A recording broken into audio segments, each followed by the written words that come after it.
if I try to use big words and it doesn't make sense, Stop it. Just take it. Just take over for me.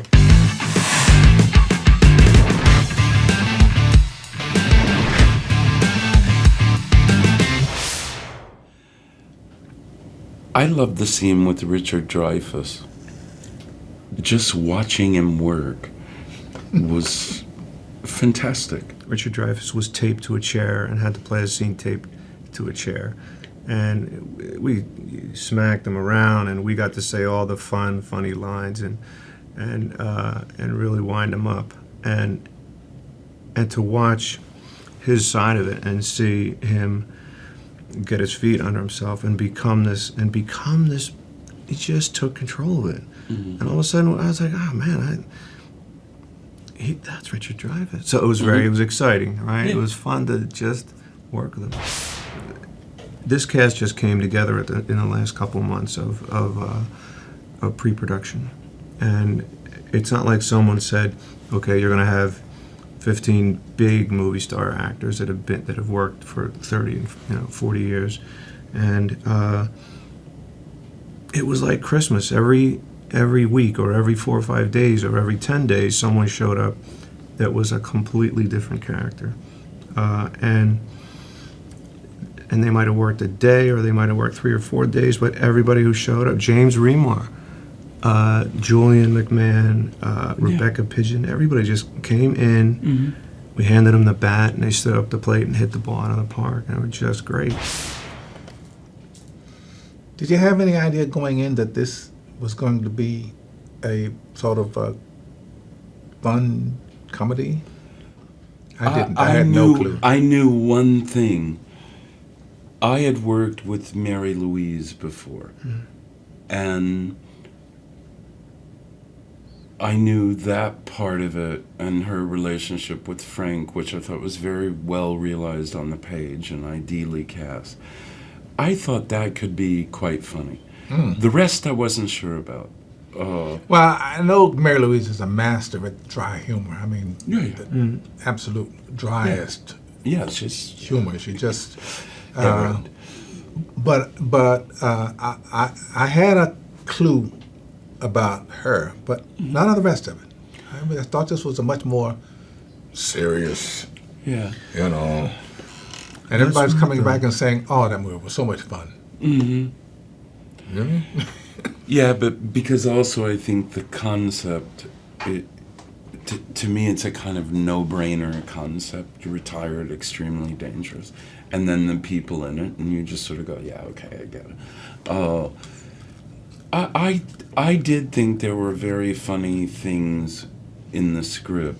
Maybe not ha-ha funny, but I think the mix ended up being terrific. I always thought it was really ambitious, trying to make a story, trying to craft a story that contains romance and action and jokes and comedy all in the same film. And I always thought one of those things might have kicked out, and they could have just gone with the action or with the romance, and everything is, and how is someone is going to weave that together. And I think Robert did a really great job to get to the story that everybody was hoping for.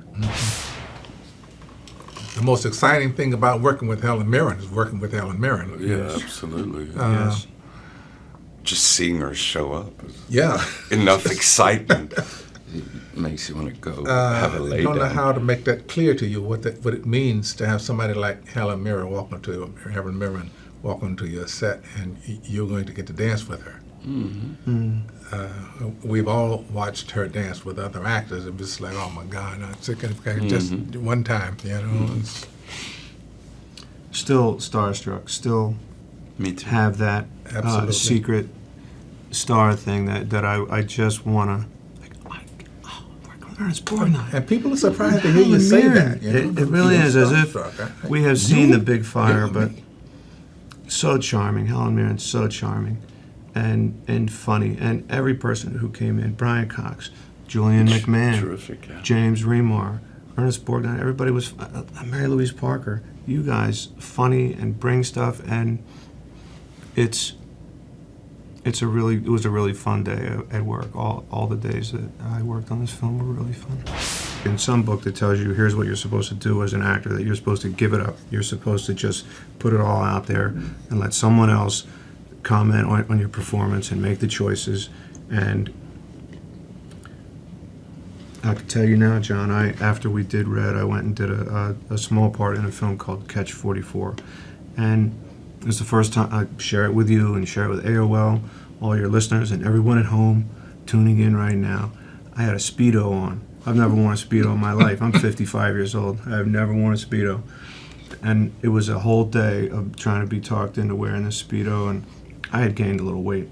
And a big blue robe and a little red Speedo. And if you look hard enough, you'll find this film.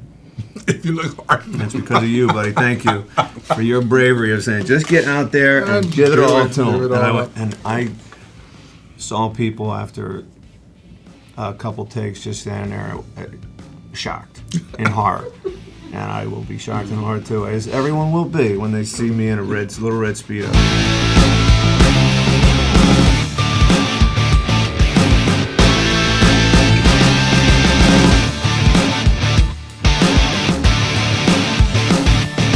Thank you, AOL, Yeah. for keeping my email going.